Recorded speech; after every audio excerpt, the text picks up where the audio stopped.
Have you ever wondered why your eyes seem to catch what others ignore?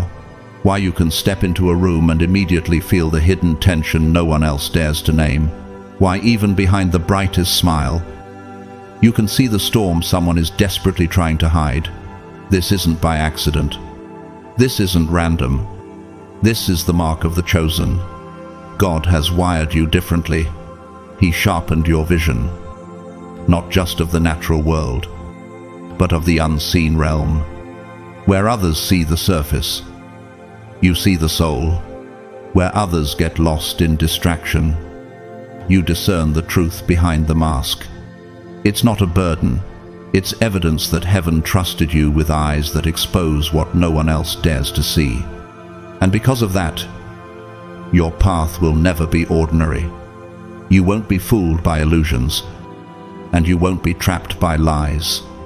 Instead, you will be lifted higher, guided deeper, and positioned as a light in a world drowning in shadows. You, God's chosen one, are about to discover why your eyes are not just a gift, but a divine weapon. Type 777 in the comments if you already know this message is for you, and let your agreement echo into the atmosphere. And to all of you who've supported this channel, whether through a super thanks or simply by showing up with your presence, know that I am deeply grateful. You are part of something heaven itself is orchestrating. Stay with me, because in just a moment, we're going to uncover the powerful truth of why your eyes cannot be silenced and why this gift makes you unstoppable in a world that thrives on deception. The next part may shock you because once you understand it, you'll never see yourself the same again. God's chosen ones. This is why your eyes expose what no one else dares to see. They told you to stop overfeeding your mind, to stop being so aware, as though awareness were a curse. Yet deep down, you know that what burns in your eyes, that piercing sight, that inner vision that never turns off, it was never a mistake. It was a divine engraving, a seal upon your soul. The prophet Jeremiah once wrote, "Before I formed you in the womb, I knew you. Before you were born, I set you apart." Jeremiah 1-5. And isn't that the reason why you cannot shut your eyes when others choose blindness? You were never designed to stumble through shadows.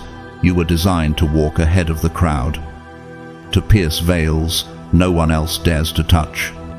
And because of that, your life has felt unbearably heavy at times. Do you realize now that seeing too much is not just clarity, it is weight? A sacred weight that only the chosen can carry. This weight shows up in subtle yet undeniable ways. It is the burden of noticing fractures in people's tones that others dismiss, of sensing darkness in a smile that the world applauds. It is the silent ache of caring for wounds others ridicule, of holding questions so raw and uncomfortable that the room falls silent when they surface. Like David, who wrote, "My tears have been my food day and night, while people say to me all day long, 'Where is your God?'" Psalm 42-3. You too have been mocked for the very sensitivity that is heaven's gift. Yet why is it that your heart feels earthquakes in human souls long before they erupt? Why do you sense betrayal before it ever enters the room? As though the Spirit whispers in your ear the truth others try to bury. The Renaissance painter Caravaggio, known for painting divine light, cutting through pitch darkness, once said through his art that truth cannot be hidden, it demands exposure. In the same way, your vision slices reality wide open. You feel emotions that are not even yours. Emotions you must sift through, like separating shadows from light. This is not madness, this is discernment. As Paul wrote, "The Spirit searches all things, even the deep things of God." 1 Corinthians 2:10. Could it be that your spirit has been entrusted with depth too overwhelming for common souls, so that you can hear whispers others silence? But let us not romanticize the pain, because this weight has left scars. You have walked into rooms and carried storms that weren't your own. You have tasted the bitterness of betrayal before a blade was ever drawn. And still, you pressed forward. A modern voice, the inspirational speaker Nick Vujicic, who was born without limbs, once declared, "If you can't get a miracle, become one." Isn't that exactly what you have become? You carry what crushes others and still manage to rise. Isn't this why people both need you and fear you? Because your eyes expose realities that strip away their masks. Centuries ago, Handel composed his masterpiece Messiah, where the choir bursts forth with, "And the glory of the Lord shall be revealed." The music swells like the cry of heaven itself. And in those crescendos lies the truth of your calling. The glory of God is revealed through those who cannot unsee what has been revealed to them. You stand as both witness and mirror, showing the world what it would rather bury in silence. Yet have you noticed how this gift makes you the target of whispers? The outsider at tables of false laughter. The one people avoid because your gaze feels like fire. Is this not the price of being chosen? And yet, Scripture reminds you of the reward that comes with carrying such vision. The watchman says, "Morning is coming," but also the night. Isaiah 21:12. You are that watchman, standing between darkness and dawn, bearing the burden of knowing too much, yet holding the promise of daybreak. How many times have you wanted to shut your eyes just to rest, but found yourself compelled to keep watching? How many times have you wished to be ordinary, yet the fire in your spirit pulled you back into extraordinary sight? This gift is both a shield and a sword. It protects you from being deceived, but it also cuts away illusions people hold dear. That is why they sometimes distance themselves from you, not because you are wrong, but because you are too right, too precise, too piercing. Yet Jesus himself gave this promise: "Blessed are the pure in heart, for they will see God." Matthew 5-8. You see not only the hidden fractures of man, but also glimpses of the divine within the chaos. Isn't that the reason why your tears have often felt like prayers and your silence like prophecy? So, here you stand, burdened but blazing. Your inner sight was not a curse. It was a commissioning. You are not fragile, you are forged. Every betrayal you sensed, every unseen weight you carried, every emotion you separated from your own, it was shaping you into a vessel capable of walking ahead where others collapse. The question that echoes now is this: will you keep shrinking back to blend with the blind?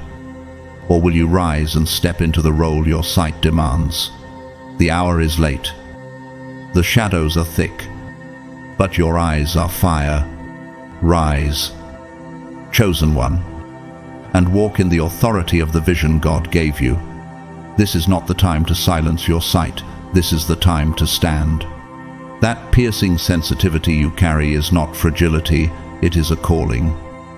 And yes, it is a blessing. Yet blessings often come wrapped in burdens, and yours has been no exception. Scripture declares, "To whom much is given, much will be required." Luke 12:48. And haven't you felt the truth of that in your very bones? This sight of yours, this spiritual radar, has cost you more than anyone around you knows. Relationships have cracked because you could not silence the warnings God whispered in your spirit. Where others excused toxic behaviors as quirks of personality, you recognized them for the red flags they truly were. How could you ignore what your eyes exposed when God himself had trained them to discern? Peace too has become costly. even in calm, polished rooms where laughter echoed. You felt the tremors beneath the floorboards of the soul. Surely the sovereign Lord does nothing without revealing his plan to his servants, the prophets, Amos 3-7. You, chosen one, have been that servant, sensing storms before they hit, grieving betrayals before they unfolded, carrying burdens that were not born from your own heart, yet weighed down your chest like lead. And hasn't there been a moment where you whispered to yourself in exhaustion, "Why would God give me such sight, only to place me in the company of those who cannot see it, who cannot bear it, who cannot honor it?" It cost you your sense of belonging too, while others rested easily. You felt your spirit pacing like a guard on duty. They laughed at trivial jokes while your eyes scanned the invisible tension in the air. Isaiah spoke of such a watchman when he cried, "I have posted watchmen on your walls. Jerusalem, they will never be silent day or night." Isaiah 62-6. You have become that watchman, whether you asked for it or not. And isn't that why rooms that seemed light to others felt heavy to you? Why friendships that looked easy from the outside felt suffocating from within? The natural world offers us metaphors that mirror this cost. Take the sequoia tree, towering high for centuries. While admired for its majesty, few realize its roots intertwine deeply with others underground, carrying not only its own weight, but stabilizing an entire forest.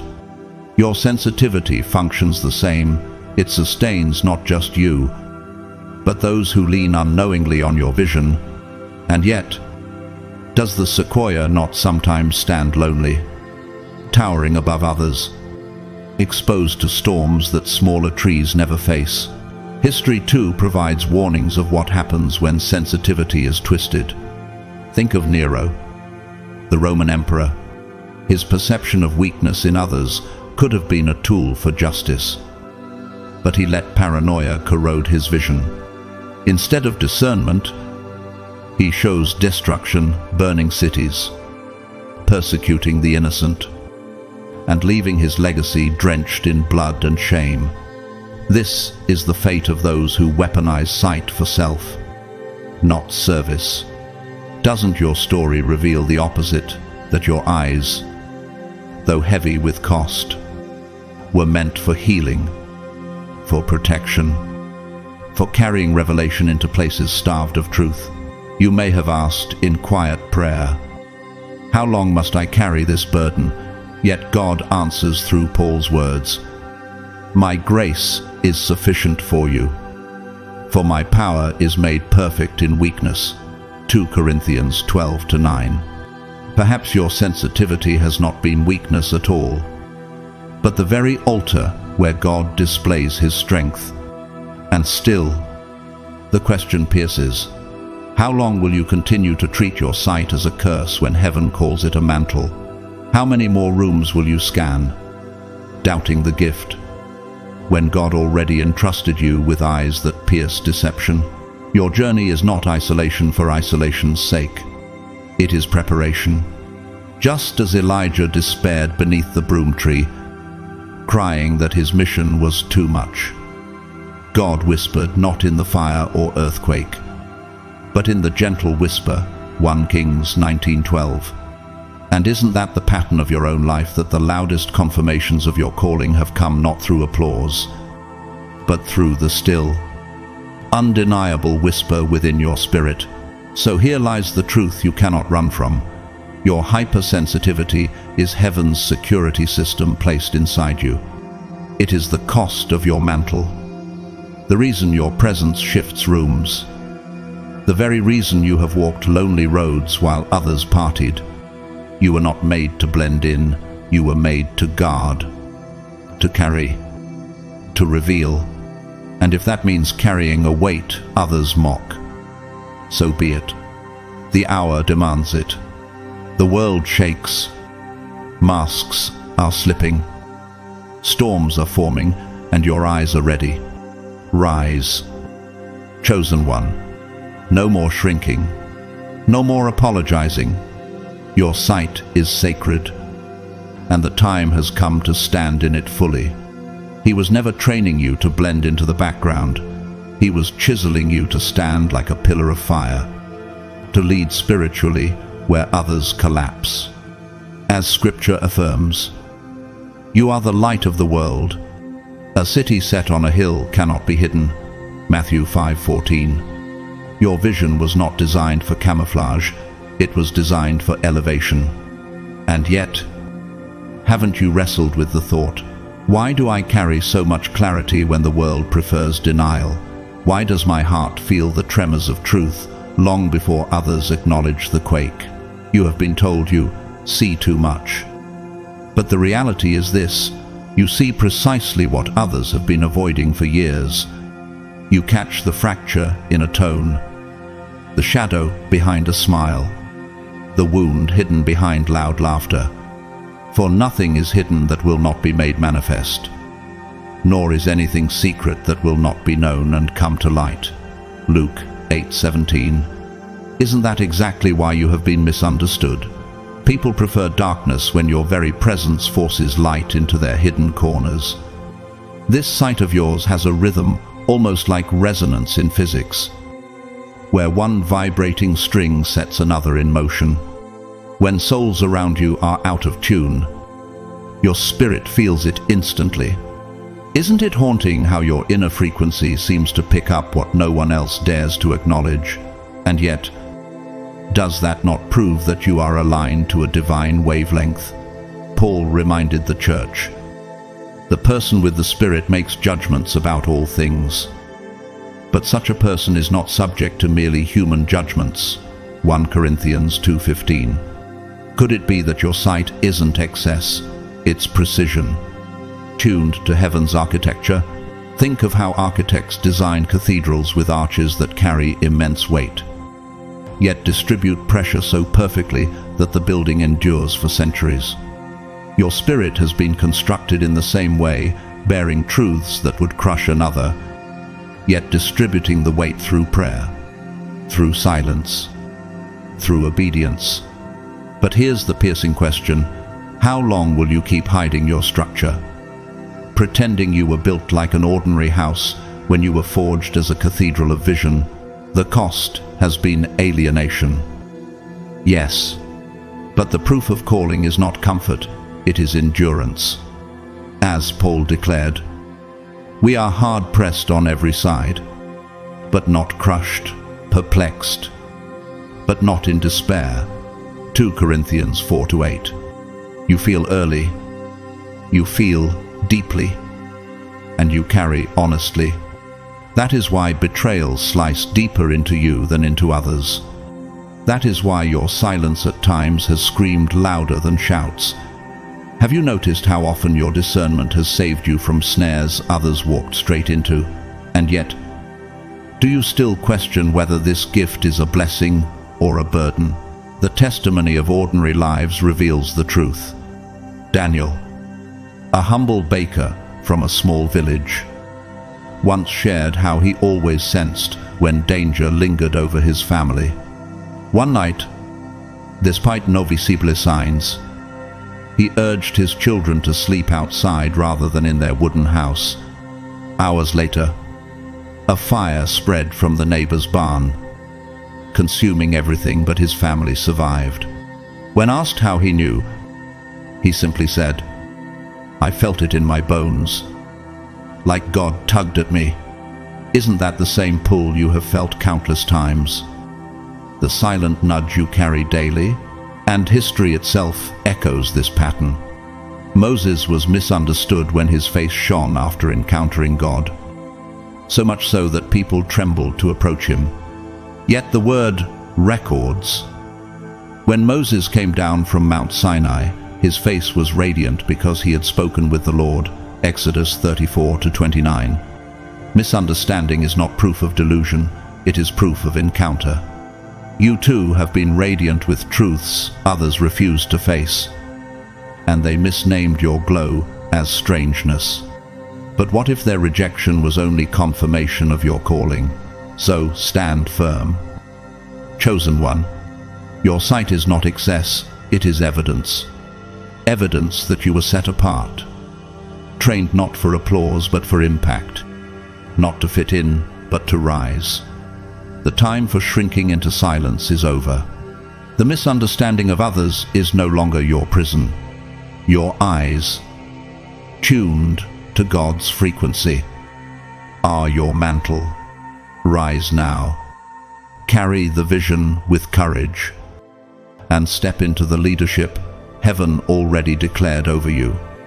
They accused you of being dramatic, too much, too intense, too emotional. Yet what they could not grasp is that you were not overreacting to what was visible, and you were responding to what their blinded hearts could not perceive. And yes, it has been lonely, painfully isolating, to carry warnings you cannot fully articulate, to feel storms building long before clouds gather, to sense betrayals while everyone else laughs in ignorance. The psalmist once cried, "I am like a desert owl of the wilderness. I lie awake. I am like a lonely sparrow on the housetop." Psalm 102-6-7. Isn't that the very echo of your own soul? Wide awake while others sleep in shallow ease? They mocked you because you felt what they could not. They said you overreacted, when in truth you were under divine instruction. Like Joseph, who dreamed of sheaves and stars bowing down, Genesis 37-5-7. You saw glimpses of futures others denied. And wasn't Joseph thrown into a pit by his very brothers because of what he saw? Haven't you too felt the sting of rejection? Not for what you did, but for what your eyes revealed too early. And in those moments, didn't you ask quietly, why must I carry sight that distances me from the very people I love? Your heart has often been torn in two, yearning for connection, yet carrying visions that make connection impossible. It is not rebellion, it is revelation. Paul declared, "For now we see in a mirror dimly, but then face to face. Now I know in part, then I shall know fully." 1 Corinthians 13:12. You are living in that tension, seeing in part, sensing in shadows, carrying burdens of half-formed revelations. And here is the haunting question: how do you explain the unseen to those who insist only the visible is real? Great artists have wrestled with this same torment. The French painter Odilon Redon, famous for his dreamlike, spiritual canvases, once described his art as a place where the invisible seeks its way out of the dark. Isn't that precisely what your life feels like? An endless push to bring invisible truths into a world that scoffs at anything beyond sight. People mock, not because you are wrong, but because your eyes expose what theirs refuse to acknowledge. And the loneliness deepens, for there are no easy words to capture the weight of knowing. The prophet Ezekiel understood when God gave him visions so overwhelming that he sat stunned for 7 days, unable to speak. Ezekiel 3:15. Have you not felt the same paralysis when your spirit warned of collapse? Yet your mouth could not form the warning in language people would believe. And hasn't that silence cost you? Leaving you isolated at tables where others feasted in laughter while you bore the burden of invisible fire. Even music testifies to this ache. In Mozart's Requiem, the haunting chorus of Lacrimosa swells with sorrow that cannot be explained in words, only felt in trembling tones. That is your life's melody, tears rising within you, not because you are weak, but because you sense death where others sense joy. Storms where others hear calm. How many times have you wished you could trade this depth for the shallow ease of ignorance? How many times have you begged God to remove this mantle, only to find He has strengthened your shoulders to bear it instead? Yet Christ Himself affirmed your path. Blessed are those who mourn, for they shall be comforted. Matthew 5-4. You mourn in advance. You carry grief before the world realizes there is reason to grieve. And though they mislabel you as too much, heaven names you watchman, guardian, vessel of warning. And isn't the very loneliness you feel a sign that your calling is different, that your road cannot mirror theirs? So yes, it is lonely. Yes, it is isolating. Yes, it hurts to feel more than you can explain. But remember this, the misunderstanding of others does not cancel the mission of God. You were not made to numb your sight, you were made to embody it. Rise, chosen one.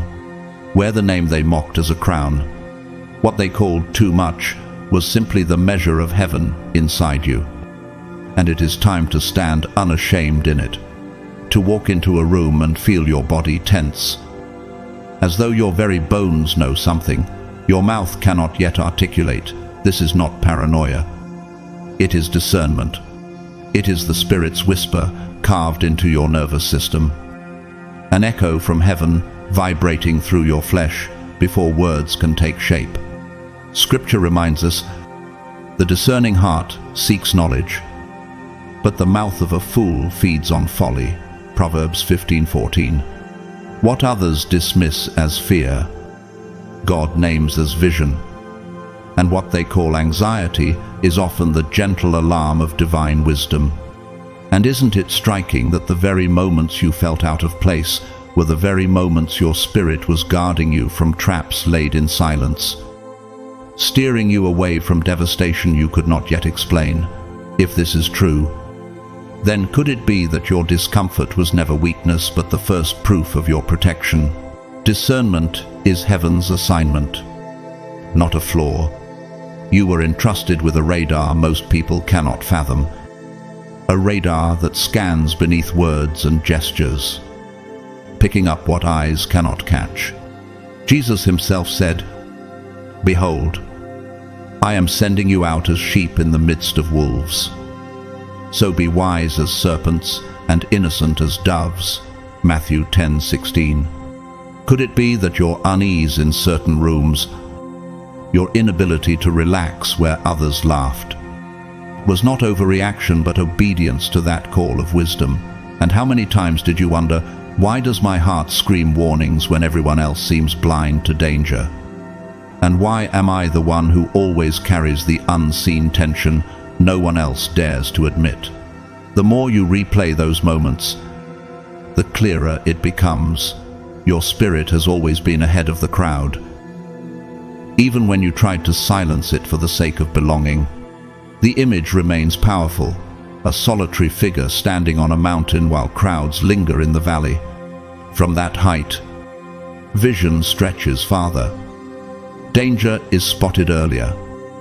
Storms are noticed before they arrive, and opportunities are recognized before others are aware. Habakkuk wrote, "I will stand at my watch and station myself on the ramparts. I will look to see what he will say to me." Habakkuk 2:1.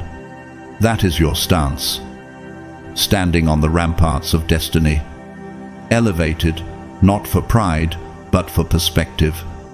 And yet, doesn't that elevation carry loneliness too?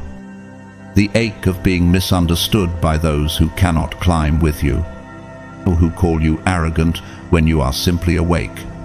But the mountain is not punishment, it is preparation. A vantage point designed to give you sight that will one day save lives. The very distance that isolates you now is the distance that will make you indispensable later. Nature itself mirrors this calling. Think of the eagle, soaring high above the landscape with eyes sharp enough to detect prey miles away, while other birds stay near the ground. The eagle catches currents invisible to the rest, riding winds that appear like nothing to ordinary eyes. From above, it sees prey, storms, and horizons long before others notice, carrying vision as its inheritance and survival as its reward. Your spirit functions the same way, soaring in unseen currents, perceiving dangers before they reach the valley, discerning blessings long before they manifest. And isn't it true that what feels like isolation is in fact preparation, shaping you into a guardian rather than a follower? If you have wings no one else understands, then perhaps loneliness is simply the air of altitude. History warns us of what happens when discernment is ignored or corrupted. Consider Marie Antoinette, Queen of France, who scoffed at the hunger and despair swelling in her kingdom. She surrounded herself with shallow laughter, blind to the tension in the air and deaf to the cries of her people. The story says she declared, "Let them eat cake."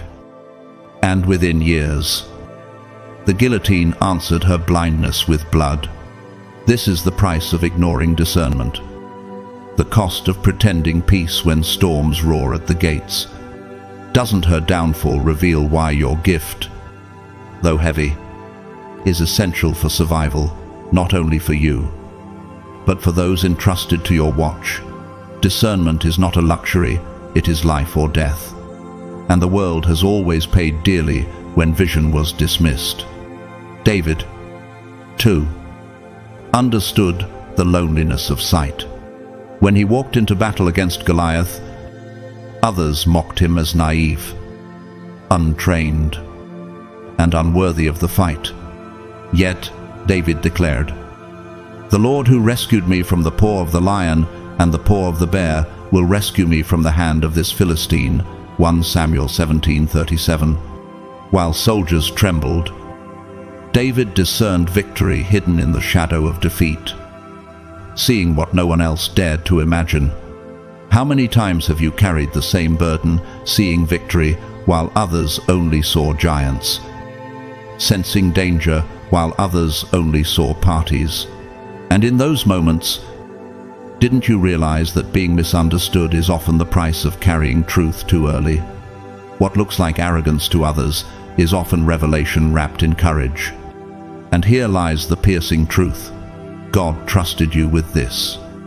He did not place you in valleys of blindness, but on summits of sight, where your spirit could scan the unseen with clarity others lack. Still, the question lingers. How long will you treat your discernment as a curse when it was meant to be your shield? How long will you try to silence the warnings of your spirit when heaven appointed you as a watchman? Scripture declares, "Son of man, I have made you a watchman for the people of Israel, so hear the word I speak and give them warning from me." Ezekiel 3:17. That mantle is yours, chosen one, not for shame, but for assignment. And if you will not rise to it, who else will? For every generation depends on its watchman, and this generation's silence is waiting for your sound. So carry it boldly. Stop shrinking in the valley to ease their discomfort. Stop apologizing for the mountain God placed you upon. Your discernment is not madness, it is mandate. Not paranoia, but prophecy. Rise. Chosen one. Speak the warnings. See the unseen. Walk in the authority of the vision heaven placed inside you. The valley may laugh, but the mountain prepares you, and the time has come to stand. What once felt like loneliness is the proof of your placement, and what once felt like a burden is your crown. You see the storm forming long before others sense a breeze. You notice the clouds shifting when everyone else still calls it a clear sky. You feel danger pressing in while those around you laugh in the comfort of illusion. And the tragedy is this: no one believes you. Because from their vantage point, everything looks perfectly fine. Yet isn't that the essence of your calling, to perceive what others cannot? To speak when silence feels safer, to carry warnings that may save lives, though they cost you reputation. Scripture affirms this mantle. Surely the sovereign Lord does nothing without revealing his plan to his servants, the prophets. Amos 3-7. So, if you are mocked for your warnings, Is it not evidence that heaven has trusted you with revelation others are not yet ready to bear? You were not stationed on the mountain for applause. You were never placed at that height to be admired like a monument. You were positioned there as a watchtower, a living lighthouse, a gap stander for souls below. Ezekiel was told, "Son of man, I have made you a watchman for the people of Israel, so hear the word I speak and give them warning from me." Ezekiel 3:17. And here is the piercing question. How many times have you tried to climb down from that mountain, hoping to be normal, only to find the fire of discernment burning in your bones until you could not stay silent? Jeremiah confessed, "His word is in my heart like a fire shut up in my bones. I am weary of holding it in. Indeed, I cannot." Jeremiah 20:9. Have you not felt the same ache, the same uncontainable urgency? From a psychological lens, your sensitivity is not paranoia, but pattern recognition at a higher frequency. Your spirit is like a finely tuned instrument, resonating with shifts others cannot hear, like a violin string vibrating when another note is played across the room. Isn't that why your body reacts before your mind can process? In architecture, great bridges are built with expansion joints, allowing them to withstand pressure shifts and vibrations without collapsing. Your life functions the same. God built you with spiritual joints and resonances so you could withstand the pressure of carrying knowledge too heavy for ordinary frames. And here is the question that haunts you in quiet hours. Why would God engineer you with such precision unless he intended to use you for battles only discerners can fight? The cost of carrying this mantle is misunderstanding. Noah knew it well. Mocked for building an ark under clear skies. Yet Genesis records, Noah did everything just as God commanded him. Genesis 6:22. People ridiculed what they could not comprehend until the flood proved him right.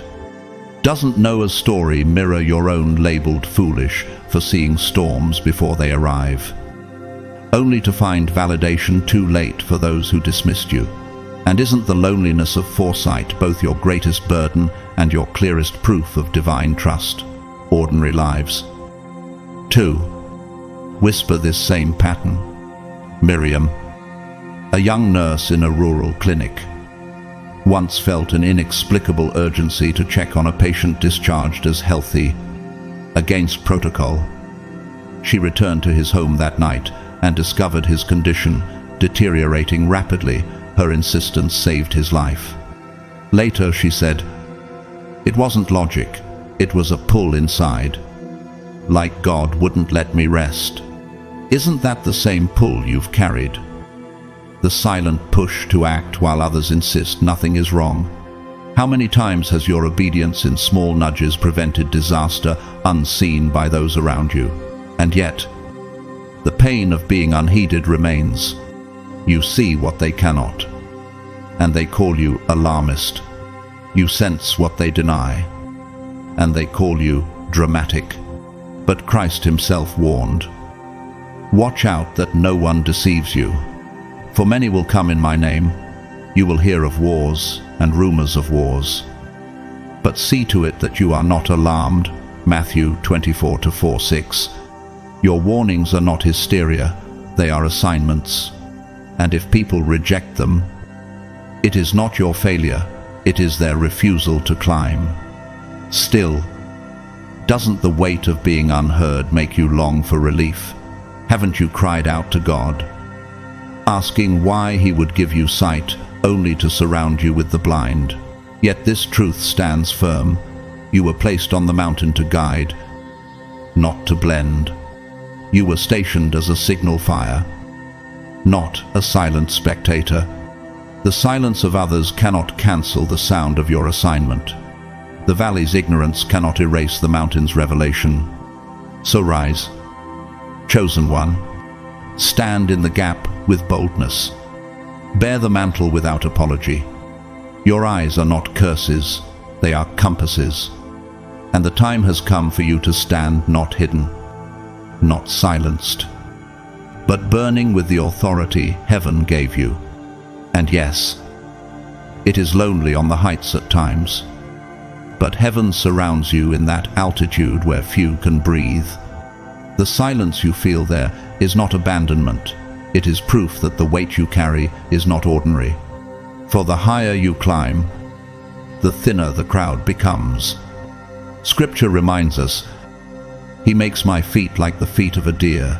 He causes me to stand on the heights. Psalm 18:33. If your path has felt steep, if your friendships have thinned, isn't it because God has stationed you where only the resilient can stand? And in that place, haven't you realized that solitude is not punishment, but the very stage for divine communion? That view you've been given, the sight of storms before they break, the glimpse of danger before it reaches others, is evidence of your assignment. You are not cursed by perception, you are commissioned by heaven. The prophet Elisha once prayed for his servant, "Open his eyes, Lord, so that he may see." 2 Kings 6:17. And suddenly the servant saw horses and chariots of fire surrounding them. Haven't you lived in that tension, seeing the armies of heaven while those next to you trembled in blindness? Isn't your vision itself a declaration that you are not too sensitive, but marked by fire? The truth is this: you are not fragile. You are anointed with sight. People confuse your tears for weakness, when in reality they are signals of a heart tuned to God's frequency. Jesus said, "Blessed are your eyes because they see, and your ears because they hear." Matthew 13:16. And here is the haunting question: if God has chosen your eyes to carry such vision, why do you still apologize for it? Why do you continue to wonder if this gift is too heavy, when in reality it is the very evidence that you are trusted with more? Your life has been harder, not because you are flawed, but because you are entrusted. Harder because the weight of vision bends weaker shoulders. Yet God knew yours would hold. Paul declared, "For our light and momentary troubles are achieving for us an eternal glory that far outweighs them all." 2 Corinthians 4:17. Have you noticed how every difficulty, every mislabeling of your heart as too much, has only stretched your capacity to carry more? Isn't the burden itself proof that heaven has measured you and found you capable? History carries echoes of this truth. Dag Hammarskjöld, the Swedish diplomat and Nobel laureate, once said, "For all that has been, thank you. For all that is to come, yes." He bore the crushing responsibility of leadership in turbulent times, misunderstood and often isolated. Yet his vision for peace became his legacy. Doesn't his life mirror yours, misunderstood in the moment, yet entrusted with a sight greater than the generation around him could bear? Even art testifies of this calling. In Beethoven's Missa Solemnis, the soaring Sanctus rises like a voice climbing into heaven's thin air, carrying tones too weighty for earthly ground. Listening to it feels like standing in that rarefied space where you dwell, a realm where sound itself testifies of glory unseen. Haven't you sensed the same? That your very existence is a song others cannot hear. Yet one heaven conducts with perfect timing. God does not give this kind of vision to those he intends to leave in shallow waters. He sets them in the depths and calls them into the heights, where storms rage and silence screams. As Isaiah declared, "When you pass through the waters, I will be with you, and when you pass through the rivers, they will not sweep over you." Isaiah 43:2. So why keep questioning whether you are too much, when the truth is you are more than enough, appointed, trusted, and sustained by the one who placed you where you are? So rise, chosen one, Stop apologizing for the altitude. Stop shrinking your sight for the comfort of those still in shallow streams. You are not too sensitive. You are sharpened, sanctified, and set apart. Lift your head and stand on the heights where you belong. For your vision is not weakness, it is weapon, and heaven is waiting for you to use it. You have been sent to the deep, not to the shallow edges where comfort lives.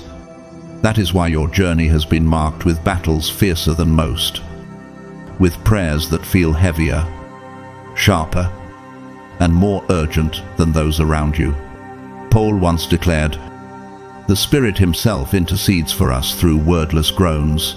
Romans 8:26. Isn't that the very way your prayers have risen, groans too deep for language, but heavy with power? That is why you still feel called, even in moments when no one calls your name, because heaven whispers in ways the earth has no vocabulary for. And perhaps you've asked in your quietest hours, why does the call pull at me so relentlessly? Why does the fire keep burning when no one else notices the flame? The answer is as clear as it is piercing. God knew that those who see this much are the only ones who can carry this much.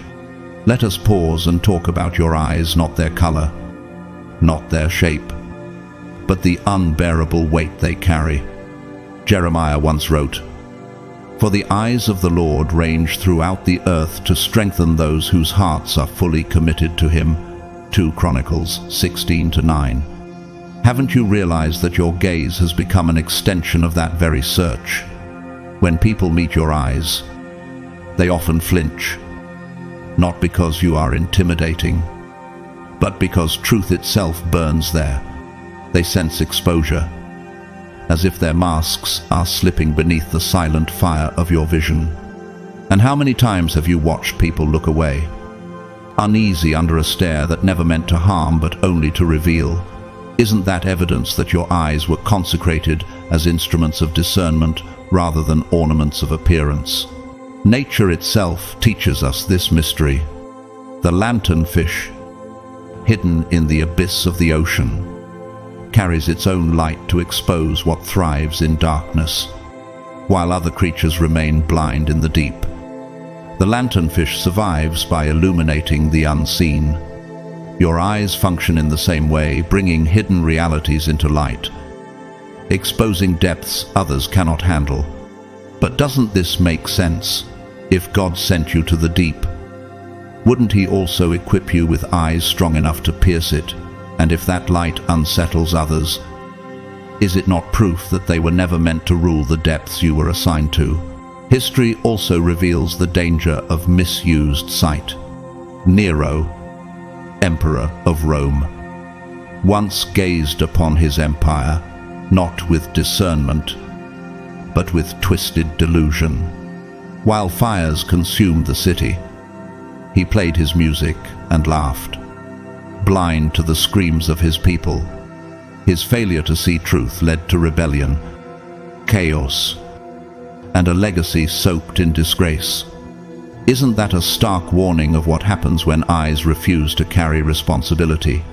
Your story is the opposite. You have borne the weight of vision, even when it cost you belonging. While others with lesser sight chose self-indulgence and were devoured by the very fires they ignored, the prophets bore this same burden.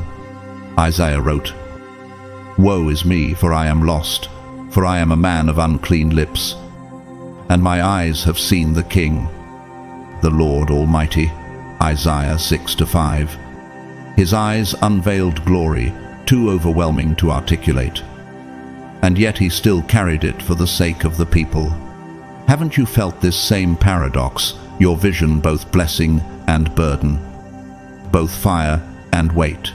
And if your eyes make others uncomfortable, is that not proof that you have been entrusted with a truth too sharp for shallow souls?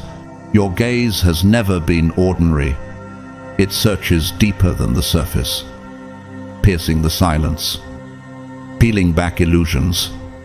Jesus himself said, "The eye is the lamp of the body." If your eyes are healthy, your whole body will be full of light. Matthew 6:22.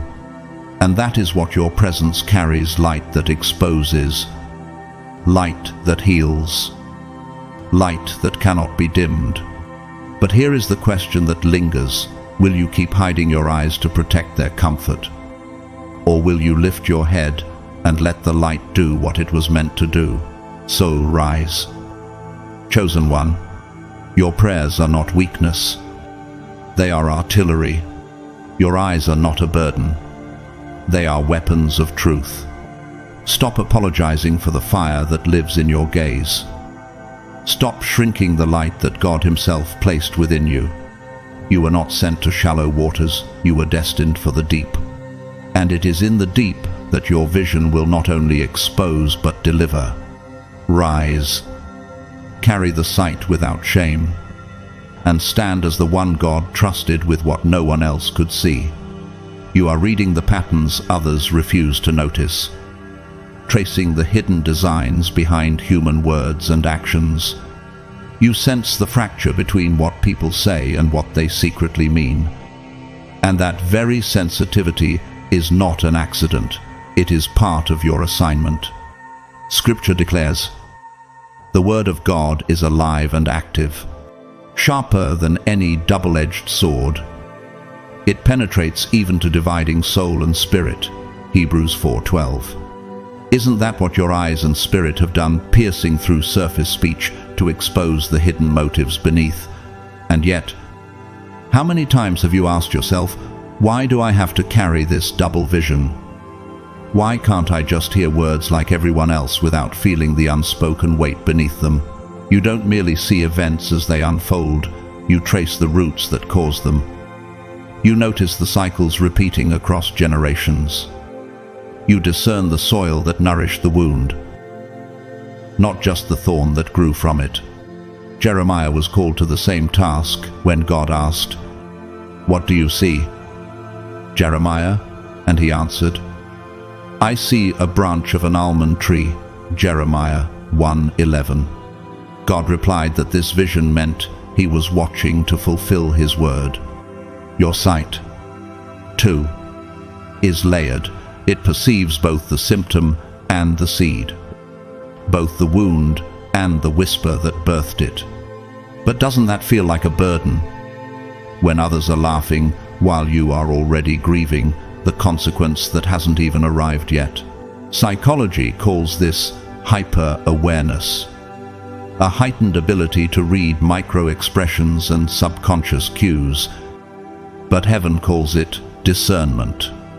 Like a seismograph that records tremors invisible to the human body, your spirit registers quakes long before they shake the surface. Isn't that why you often feel sorrow at moments when others are still celebrating? Isn't that why joy feels complicated for you? Because beneath the music you can already hear the cracks in the foundation. And if that is true, then isn't your exhaustion not weakness, but the cost of carrying sight others have not been entrusted with? Architecture also offers a metaphor for your assignment. Think of flying buttresses in Gothic cathedrals, structures built outside the walls to absorb hidden weight so the building could rise higher than ever before. Your life mirrors those buttresses, invisible to the crowd inside, yet carrying unseen pressure that allows others to dwell in beauty and safety. Doesn't that mean your calling was never about visibility, but stability? Not about applause, but about strength. And how long will you keep despising this weight when it is proof that heaven trusts you to carry what others cannot? The prophets grieved long before others did. Isaiah wrote, "I will weep and wail. I will go about stripped of my clothing. I will howl like a jackal and moan like an owl." Micah 1:8. For he saw destruction coming while the people still rejoiced. Haven't you, too, carried tears others could not understand, mourning over outcomes that seemed invisible to everyone else? And in those moments of grief, haven't you wondered, why must I cry now while others laugh? Why must I carry sorrow that isn't mine? Yet your tears are not wasted, they are warnings embodied.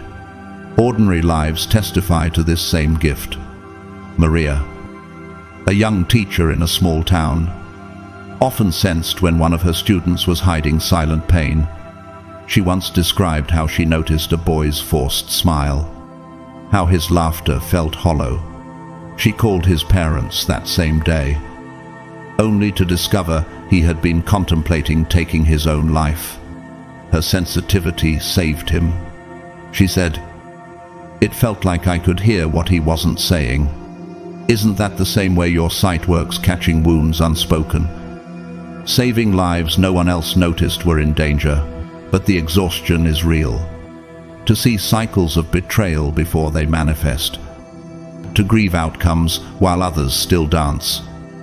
To sense wounds. No one admits this is weighty. Yet Christ himself carried this pain when he wept over Jerusalem, saying, "If you, even you, had only known on this day what would bring you peace, but now it is hidden from your eyes." Luke 19:42. You grieve because you see. You mourn because you perceive. And isn't mourning before the storm strikes evidence that your spirit is tuned to heaven's sorrow as well as its joy? So rise, chosen one. Stop wishing for blindness when God has entrusted you with vision. Stop resenting your tears when they are the very proof of your calling. You were not sent to skim the surface, you were sent to read the roots, to trace the patterns, to stand in the gap between illusion and truth. Your grief is prophecy. Your sight is mandate. Your exhaustion is evidence that you are carrying heaven's fire in fragile flesh. Rise now, and carry it without apology. You already saw it, the ending of that relationship before the first cracks appeared. The unraveling of that decision before others celebrated it. The true face of that person while everyone else still clapped at the mask. That knowing weighed on you like a secret no one wanted to hear. And yes, it hurt, because you had to carry that awareness while others cheered for what you already knew would collapse. Surely the sovereign Lord does nothing without revealing his plan to his servants, the prophets. Amos 3-7. Isn't that why your sight felt both holy and heavy? Like heaven had whispered truths into your spirit long before they reached the surface. And haven't you asked in the stillness of your soul, why do I see things too soon? Why do I carry endings before they begin? Hear this now. That kind of sight does not mean you are cursed. It means you are positioned. It is not misfortune, it is mantle. Like Joseph, who foresaw sheaves bowing and stars aligning, Genesis 37-9-10. You too have seen visions, others called arrogance or fantasy. Yet was Joseph wrong? Or was he simply early? Didn't his dream eventually crown him as second in command of Egypt, even though betrayal came first? So when your foresight makes you misunderstood, isn't it proof that you are carrying a gift too weighty for shallow acceptance? And isn't the pain of rejection often the receipt of divine trust? You are the kind of soul heaven can trust to stand where others go blind. The prophet Ezekiel was told, "Son of man, I have made you a watchman for the people of Israel." Ezekiel 3:17. That mantle meant he bore burdens alone, crying warnings others ignored until disaster proved him right. Haven't you felt the same isolation? Carrying warnings in your chest while the crowd dismissed you as dramatic, and yet, if heaven trusted you with sight, doesn't that mean you were never meant to blend in but to stand out, anchored, clear, and unshakable? To speak before it is popular, to withdraw before something is praised, that is the mark of vision. Jesus said, "Blessed are you when people insult you, persecute you, and falsely say all kinds of evil against you because of me." Matthew 5:11. When your silence disturbs, when your departure unsettles, when your words arrive like thunder before the rain, don't those very moments prove that you are aligned to a higher rhythm? Haven't you noticed how your timing has always been out of sync with the crowd, but in perfect sync with eternity? The world has seen such forerunners before. Dietrich Bonhoeffer, the German pastor who opposed Hitler, once wrote, "Silence in the face of evil is itself evil." He spoke against tyranny when many churches applauded compromise. And though his voice cost him his life, his legacy became proof that early truth-tellers carry heaven's authority. Isn't his story a mirror of yours, called to speak before it was popular, to pull away before the crowd realized danger, to stand when others bowed? Even music carries this truth. In Verdi's Requiem, the movement Dies Irae bursts forth with crashing drums and fiery voices, painting judgment before comfort. It unsettles, it disrupts, yet it is necessary. For without that fierce vision, no one would prepare for what comes next. Isn't that exactly what your life does, sounding alarms that others resist, carrying intensity that feels uncomfortable, yet pointing toward the truth that cannot be ignored? And yes, it has made life harder. Carrying sight before its time isolates you, but it also anchors you. Paul wrote, "For our present sufferings are not worth comparing with the glory that will be revealed in us." Romans 8:18. If the path is steep, it is because the glory is heavy. So why keep doubting your anointing when heaven has proven your placement? Why call yourself cursed when the truth is you have been trusted? So rise, chosen one. Do not shrink back when your vision unsettles. Do not apologize for leaving when God tells you to walk away. You are not too much. You are exactly enough, sharpened by heaven for moments such as these. The applause of men is fleeting, but the confirmation of God is eternal. Rise, stand firm, and walk boldly into your assignment, for your eyes have already seen what others still deny. That is why your life has never been slow or small. The pace of your journey has always been accelerated, your lessons coming earlier than most, your trials pressing heavier, your discernment sharpened in moments that felt unfair. Yet was it ever really unfair? Or was it preparation? Before I formed you in the womb, I knew you. Before you were born, I set you apart. Jeremiah 1-5. Isn't this why doors closed early for you? Why betrayals struck before you were ready? Why lessons no one else faced came crashing into your life like storms? Because your calling was never about ease, it was about endurance. Haven't you often wondered why you had to see what others could ignore? Why your spirit demanded you to read truths no one else wanted to read? It was never simply about protecting yourself. It was about training your sight to perceive what no book can teach, what no search engine can provide.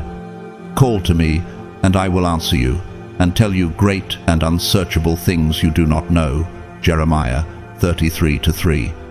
You have been entrusted with vision that cannot be Googled, discernment that pierces into what has not yet happened. And though the temptation to grow bitter has knocked at your door, you resisted. But isn't the real question this? Why did you keep choosing openness when closing yourself would have been easier, safer, more acceptable? Why did you stay tender when life seemed determined to harden you? Because yes, this kind of sight can corrode the heart. It can calcify love, make people guarded, cynical, distrusting, leaving them as shells of who they were.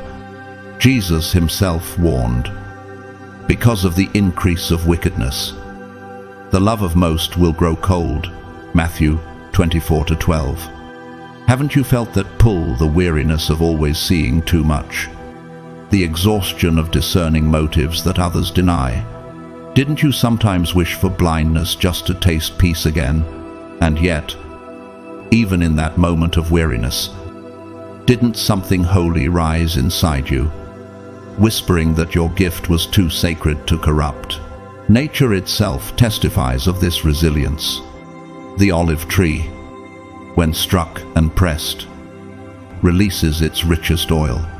It survives droughts, grows slowly but faithfully, and when cut, new shoots rise again from its roots. Your life mirrors this tree. You have been pressed but not destroyed, cut down but never consumed. We are hard pressed on every side, but not crushed, perplexed, but not in despair. 2 Corinthians 4-8. Isn't that your story, that every disappointment could have hardened you, yet instead it produced oil, compassion, and wisdom flowing from your soul? And while nature shows resilience, history warns of corruption. King Saul once carried an anointing, chosen by God, but his inability to steward sight with humility turned him bitter, jealous of David, distrustful of everyone. Saul allowed suspicion to consume him. His vision became distorted, and in the end, his legacy was not victory, but tragedy. Doesn't Saul's fall prove what happens when discernment curdles into paranoia? When a gift meant to guide becomes a weapon of destruction? And isn't your choice to remain open proof that you have chosen the holier path? Because you chose something greater. You chose to remain soft in a world that tried to harden you. You chose to keep loving, even after betrayal. You chose to keep showing up, carrying hope when despair was easier. Paul reminded the church, do not be overcome by evil, but overcome evil with good. Romans 12:21. Isn't that what your life has declared? That sight without love leads to ruin, but sight with love transforms everything it touches. So rise. Chosen one, do not despise the accelerated lessons. Do not mourn the early hardships. They were never curses, they were consecrations. You stood where others grew cold. You loved where others grew bitter. You endured where others collapsed. Your vision is not punishment, it is prophecy. And now is the hour to carry it without apology. Rise. Walk with the eyes that see and the heart that still loves, for that combination is unstoppable. To keep listening to that inner compass, even when others mock you for being too deep, is not weakness. It is courage forged in fire. It is the essence of spiritual leadership, the rare willingness to stand alone where shallow voices cannot tread. Be strong and courageous. Do not be afraid. Do not be discouraged. For the Lord your God will be with you wherever you go. Joshua 1-9. Isn't that the courage you've carried, the audacity to believe what your gut whispered when the world laughed? And haven't you often asked yourself why your spirit reacts so fiercely when others shrug? Why silence convicts you more than applause? This is not struggle born of fragility. This is stretching born of trust. You are stretched because heaven saw in you a vessel strong enough to bear it. Paul reminded, we are therefore Christ's ambassadors, as though God were making his appeal through us. 2 Corinthians 5:20. Your spiritual weight is not some vague burden, it is precise, designed, measured like the tension of an architect's arch that holds a cathedral aloft. Doesn't this explain why you've been pulled beyond comfort, expanded beyond what feels fair? For if heaven is the builder, wouldn't he test the beams before raising the structure higher? This calling makes you one God uses to notice what others ignore, to name what others silence, to feel what others lack the capacity to bear. Jeremiah lamented, my heart is broken within me, all my bones tremble. Jeremiah 23-9. Because he felt the grief of God while others feasted. Haven't you been there too, holding unspoken sorrow while those around you danced? Sensing the fracture no one else wanted to see, And in that moment of loneliness, didn't you ask, why me? Why must my heart shatter for things others pass by?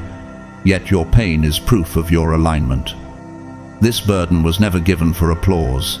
It was given for alignment. True leadership is not performance, it is resonance. Like a tuning fork, vibrating at a frequency too deep for common ears. When you enter a room, people feel something shift. Even when you say nothing, isn't it mysterious how conviction arises in their spirit? Not because you accuse them, but because your presence carries truth. Jesus said, "You are the light of the world. A city set on a hill cannot be hidden." Matthew 5:14. And isn't that what you are, an unhidden flame? Exposing shadows by existing, ordinary people reveal this truth too. A woman named Ruth, a nurse in a rural village, was known for her silence more than her words. Patients said they felt seen in her presence, even before she spoke. One man once confessed his hidden addiction simply because, as he said, her eyes felt like they already knew. She wasn't famous, yet her quiet conviction saved lives. Isn't that exactly the same way your presence works, provoking confessions, igniting change? Not because you demanded it, but because heaven resonates through you. But here lies the haunting truth. Such presence can make others uncomfortable. Some will distance themselves, not because you failed, but because light unsettles darkness. Jesus warned, "Everyone who does evil hates the light, and will not come into the light for fear that their deeds will be exposed." John 3:20. Haven't you seen this unfold? Friends pulling away, acquaintance avoiding you, opportunities closing, not because you were wrong, but because truth radiated too clearly from you. And isn't that very resistance proof that your alignment is authentic? That your presence is working even when it costs you? Soul rise. Chosen one, stop questioning the stretching. Stop resenting the weight. You are not carrying a curse, you are carrying a crown. Your silence preaches. Your presence convicts. Your spirit resounds with a frequency tuned to eternity. You were not sent for clapping crowds, but for heaven's alignment. And now, it is time to stand fully in it. Rise. Walk with the courage heaven has placed in you, for the world needs the light that only you release. That shift you cause in others is not because you are judgmental. It is because your very presence reminds them of the truths they have been running from. You carry a frequency that resonates like a bell ringing in the silence. Impossible to ignore, for the Spirit of truth will guide you into all the truth. John 16:13. Isn't that why some flinch when you walk into a room? Not because you condemned them, but because your energy exposed what they had buried. Haven't you noticed how often your silence feels louder than the noise of others? As if your very being calls out the lies they've been clinging to. Your silence speaks because you have done the work. You've sat in the ashes with your pain, asking God questions that tore your soul open, refusing to cover wounds with shallow distractions. My tears have been my food day and night. While people say to me all day long, "Where is your God?" Psalm 42:3. Isn't it true that your tears, though unseen by many, have been prayers louder than sermons? And how many times have you wondered why God trusted you with such raw questions? Why He allowed you to wrestle when others got to rest? Yet, isn't wrestling itself proof of intimacy? Proof that you are close enough to demand answers, because you didn't numb yourself. You carry discernment that is rare. Where others stuffed their grief into hidden corners, you stayed awake. Where others drowned in distraction, you stayed still. That's why when you step into a space, you don't bring mere opinion, you bring perspective that was bought with fire. Jesus said, "Blessed are the pure in heart, for they will see God." Matthew 5-8. Isn't that why people feel unsettled in your presence? Because purity of heart exposes impurity. A clarity of spirit reveals confusion. Haven't you seen how some are magnetically drawn to you, while others scatter like shadows before light? And this depth did not come cheap. You earned peace the way warriors earn scars through battles fought in secret. Paul wrote, "I have fought the good fight. I have finished the race. I have kept the faith." 2 Timothy 4-7. Isn't that your story, that you fought wars no one saw, cried tears no one acknowledged, yet still chose love instead of bitterness? And doesn't this explain why people feel something shift when you enter a peace that cannot be manufactured, a truth that cannot be mimicked? History has seen such souls before. The painter Vincent van Gogh, though tormented and misunderstood, once said, "I feel that there is nothing more truly artistic than to love people." His work carried pain transfigured into beauty. Misunderstood in his lifetime, yet undeniable after. Isn't your life a similar canvas misread by many, yet dripping with depth heaven entrusted only to you? Even music testifies of this kind of presence. In Mozart's Requiem, the lacrimosa swells with sorrow so profound it silences the room. It is not just sound, it is grief transformed into resonance, pain turned into beauty. Isn't that what your presence does, turning scars into songs, suffering into discernment, silence into sermons? And yes, some avoid you altogether, not because of who you are, but because of what you carry.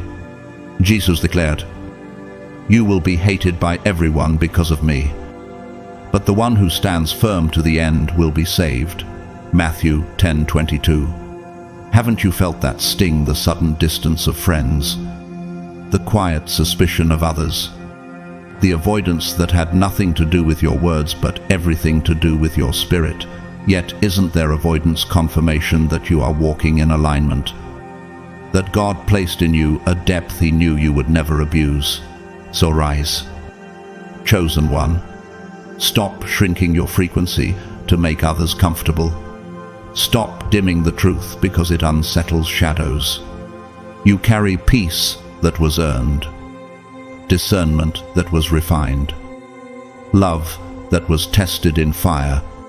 You are not personal preference, you are divine recognition, and the time has come to walk fully in it. Rise. Carry your depth without apology, for heaven entrusted it to you as proof of trust. You will not use what you see to shame people, nor will you twist your vision to manipulate outcomes just because you sensed how the future might unfold. That is not your way, and heaven knows it. Love does not delight in evil but rejoices with the truth. It always protects, always trusts, always hopes, always perseveres. 1 Corinthians 13-6. Haven't you noticed how, even when you discerned betrayal, your heart still prayed for restoration? And how often have you asked yourself, why do I feel compassion for those who wounded me? Why can't I turn cold the way others do? The answer is clear. He gave you vision because you've proven that your compassion is as sharp as your sight. That balance makes you rare. Many can see, but few can see and love at the same time. Jeremiah was called a prophet of warning, yet he was also called the weeping prophet because his vision was soaked with compassion. He said, "Oh, that my head were a spring of water and my eyes a fountain of tears. I would weep day and night for the slain of my people." Jeremiah 9-1. Doesn't your spirit echo his pierced, not just by what you see, but by what you feel for those still blind. And doesn't that prove that heaven chose you not only for clarity but for mercy? You may be in a season right now where you're not saying much, not explaining yourself anymore, not trying to justify the weight you carry. The Lord will fight for you. You need only to be still. Exodus 14:14. Isn't it strange how silence has become your strongest sermon? How restraint has carried more power than 1,000 words? And haven't you realized that stillness is not weakness, but strategy, like the pause between lightning and thunder? Like the breath before the symphony explodes. Nature itself reflects this calling. The bamboo plant spends years hidden underground, stretching roots in silence, before it shoots up higher than most trees, almost overnight. Your silence is that same hidden growth, unseen yet unstoppable. Haven't you sensed that this quiet season is less about retreat and more about rooting? Less about absence and more about acceleration? But history warns us of what happens when sight is corrupted by cruelty. Ivan the Terrible, the Tsar of Russia, had a piercing perception of power but used it to manipulate, control, and shame. His vision became tyranny. His insight twisted into paranoia, and his legacy ended in infamy. Feared more than respected. Doesn't his downfall prove why God guarded your heart with compassion before he entrusted you with vision? For sight without mercy breeds destruction, but sight with love births restoration. The psalmist declared, "Mercy and truth are met together, righteousness and peace have kissed each other." Psalm 85:10. That is the essence of your gift, truth that exposes, but also mercy that heals. Isn't that why some run from you, yet others cling desperately to your presence? Because when you step into a room, it isn't judgment you bring, but discernment. Not condemnation, but alignment. And yes, it is rare to find such balance. Jesus himself wept at Lazarus's tomb before raising him, proving that divine authority is never void of human compassion. Jesus wept. John 11:35. Haven't you wondered why your tears flow so easily, even when others accuse you of weakness? Yet isn't it those very tears that qualify you, proving you will never abuse what heaven has given? So rise. Chosen one, do not despise your silence. Do not question your tears. Do not regret your compassion. You carry the rare combination of vision and mercy, truth and tenderness, sight and heart. Heaven has measured you and found you trustworthy, and the time has come to walk boldly in it, not as one who manipulates, but as one who restores. Rise now, for your silence thunders louder than their words, and your compassion shines brighter than their shadows.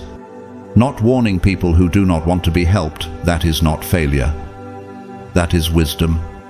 There is a sacred difference between silence that comes from defeat and silence that comes from being deeply settled in your identity. You, chosen one, are not retreating into passivity. You are maturing into stability. There is a time for everything, and a season for every activity under the heavens, a time to be silent and a time to speak. Ecclesiastes 3:1. 2. Haven't you realized that silence at the right moment is not weakness but strength under control? And haven't you asked yourself, why should I keep pouring into empty vessels when God never asked me to force them to drink? You are becoming deeply settled in who you are, no longer tossed by every demand or manipulated by every expectation. Paul wrote, "Then we will no longer be infants, tossed back and forth by the waves. Instead, speaking the truth in love, we will grow to become, in every respect, the mature body of Him who is the head. That is, Christ, Ephesians 4:14-15. Isn't that what is happening in you, shifting from reaction to rootedness, from frantic rescuing to peaceful discernment? And doesn't this new steadiness feel like the foundation stones of a cathedral weight-bearing, unshaken, designed to outlast the centuries? You are learning that not everything you see requires you to fix it. Some revelations are meant to be held, witnessed, and surrendered back to the throne of heaven. Moses carried this same burden when he saw Israel's rebellion. Yet God told him, "The Lord will fight for you. You need only to be still." Exodus 14:14. Haven't you felt the same tug that stillness sometimes achieves what striving never could? That surrender is not abandoning the battle, but handing it to the one who commands angel armies. And if that is true, then isn't restraint itself a form of higher obedience? Some things are not meant to be corrected by your hand. They are meant to be surrendered into God's. Cast all your anxiety on him, because he cares for you.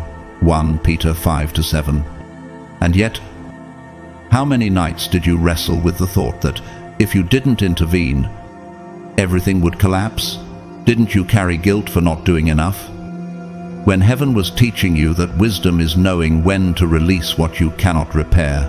Psychology calls this emotional differentiation, the ability to see pain without being consumed by it. Physics calls it resonance, holding frequency without absorbing destructive vibration. And architecture calls it equilibrium, the way bridges hold impossible weight, not by resisting force, but by distributing it into balance. Isn't your life becoming the same? An inner design where discernment no longer crushes you but flows through you, because you've learned what to release. Even ordinary lives reveal this lesson. Daniel, a farmer in a small countryside village, once shared how he stopped trying to argue his brother out of addiction. Instead, he quietly prayed every morning in the barn, surrendering what he couldn't fix. Months later, his brother sought help on his own, saying he felt carried by someone's prayers. Isn't that exactly what you're learning? That surrender does not equal giving up, but creates space for God to act. This is wisdom. This is maturity.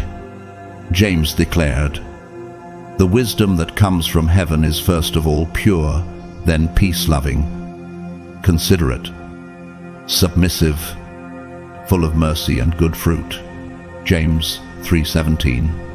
Haven't you seen how peace has grown in you as you stopped trying to fix everything? Haven't you noticed how much lighter your spirit feels when you finally release what was never yours to control? So Rees, chosen one, stop mourning what you cannot change. Stop exhausting yourself with battles that belong to God. You are not failing. You are settling into the fullness of your calling. You are no longer a rescuer in panic, but a watchman in peace. Your silence is wisdom. Your surrender is strategy. Your maturity is proof of divine trust. Rise, walk in that freedom, and let heaven fight the battles your hands were never meant to carry. And that is how heaven confirms you are ready for the next level, not by giving you ease, but by testing your endurance and proving your vision under fire. So what happens now? Now God begins to surround you with people who enlarge you instead of shrinking you, who honor your depth instead of mocking it, who see your discernment not as too much, but as the very frequency heaven designed you to carry. Two are better than one, because they have a good return for their labor. If either of them falls down, one can help the other up. Ecclesiastes 4:9-10. Haven't you longed for such alignment companionship that feels like wind beneath your wings instead of weights on your ankles? And when those people arrive, won't it be undeniable that the isolation you endured was preparation for covenant connection? Now God begins to match the weight you carry with the assignment you have sensed all along. Those visions that seem too heavy, those burdens that came too early, those insights that made you restless, they were never random. Jesus declared, "Take my yoke upon you and learn from me, for I am gentle and humble in heart, and you will find rest for your souls." Matthew 11:29. Doesn't it strike you that the very yoke which once felt crushing has now become the rhythm that steadies you? Haven't you noticed how what once overwhelmed you now feels like oxygen? Proof that your shoulders have been strengthened by the stretching, doors that were slammed shut in your face, opportunities withheld, relationships cut short. Seasons that ended prematurely were never signs of rejection, but seals of protection. "For I know the plans I have for you," declares the Lord. Plans to prosper you and not to harm you. Plans to give you hope and a future. Jeremiah 29:11. Haven't you wondered in your quiet moments, why did that chapter close so abruptly? Why did that opportunity vanish when it felt perfect? And now, don't you see that those delays were not denials, but safeguards designed to protect you until your sight matured into wisdom? Nature itself demonstrates this divine timing. The giant sequoia tree, which towers higher than nearly every other living thing on earth, only releases its seeds after fire. Without the refining blaze, its potential remains locked. Your life has mirrored that tree you endured, flames not to be destroyed, but to release what was hidden within. Isn't that why you now sense strength rising where there used to be fragility, clarity emerging where confusion once reigned? History also gives a stark warning about those who resisted divine timing. Napoleon Bonaparte, intoxicated by ambition, pushed beyond the seasons appointed to him. He invaded Russia against counsel, blinded by the illusion of invincibility. Winter crushed his army, and his empire crumbled. Doesn't his downfall reveal what happens when vision outruns wisdom? When doors are forced open instead of waiting for God's release? And doesn't that make you grateful for the doors that stayed shut until heaven's timing aligned? So the next time you wonder why you feel so much, so soon, so deeply, remember this: it is not a flaw, it is a forecast. Surely the sovereign Lord does nothing without revealing his plan to his servants the prophets. Amos 3-7. Your intensity is not disorder, it is divine alignment. Your sensitivity is not fragility, it is foresight. And your early griefs were not wasted tears, they were prophetic signs that you were already ahead of the crowd. This is maturity. This is destiny. The steps of a good man are ordered by the Lord, and he delights in his way. Psalm 37-23. So rise, chosen one. Walk through the doors that are opening with peace, not panic. Carry your sight as wisdom, not weight. Move into the assignments prepared for you with courage, not hesitation. You are not behind schedule, you are exactly on time. The next level has already begun, and heaven has already marked your steps. Stand up, lift your head, and walk boldly into it. Chosen ones, as we bring this message to a close, let's return to the undeniable truth. Your eyes are not ordinary. They were forged in the silence of your battles, refined in the furnace of your prayers, sharpened in the places where you were overlooked by people but seen by heaven. You did not ask for this gift, it was entrusted to you. And that is why what you see unsettles others, why your gaze makes them shift in their seats, why your silence feels louder than their noise. Because your eyes carry more than light, they carry revelation. When others only notice the surface, you discern the currents underneath. When others celebrate too quickly, you already perceive the shadow that follows. When others avoid the uncomfortable truth, your eyes have already exposed it. This is not because you are harsh or judgmental. It is because God has chosen to make your perception an instrument of justice, compassion, and discernment. It is your assignment, and it is holy. Remember what the scripture says, "The eye is the lamp of the body." If your eyes are healthy, your whole body will be full of light. Matthew 6:22. Your vision is not a curse, it is a lamp. And the light inside you is meant to pierce through the world's deepest shadows. So I ask you now, what will you do with eyes that see what no one else dares to acknowledge? Will you dim them so that others feel comfortable?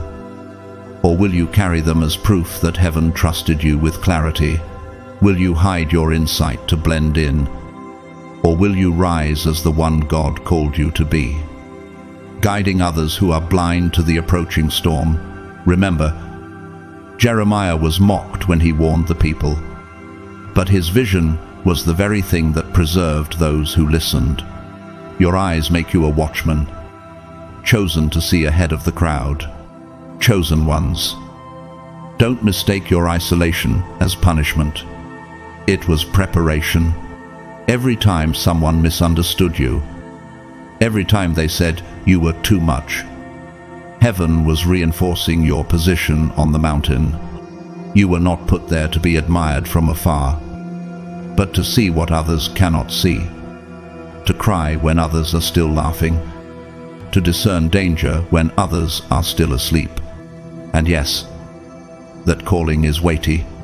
Yes, that path is lonely. But it is also the very evidence that you were hand-selected for such a time as this. The world today is full of illusions, smoke screens built to distract, manipulate, and control. Yet your eyes were trained to cut through the fog. You don't just see the mask, you feel the spirit behind it. You don't just see the event, you discern the cycle. You don't just witness the storm, you sense the shift in the winds before the clouds even form. That is why heaven trusted you. And that is why the enemy tried so hard to break you. Because if you ever truly embrace your gift, deception will collapse in your presence. So rise, chosen one. Stop apologizing for the weight you carry. Stop shrinking your vision to make others feel safe.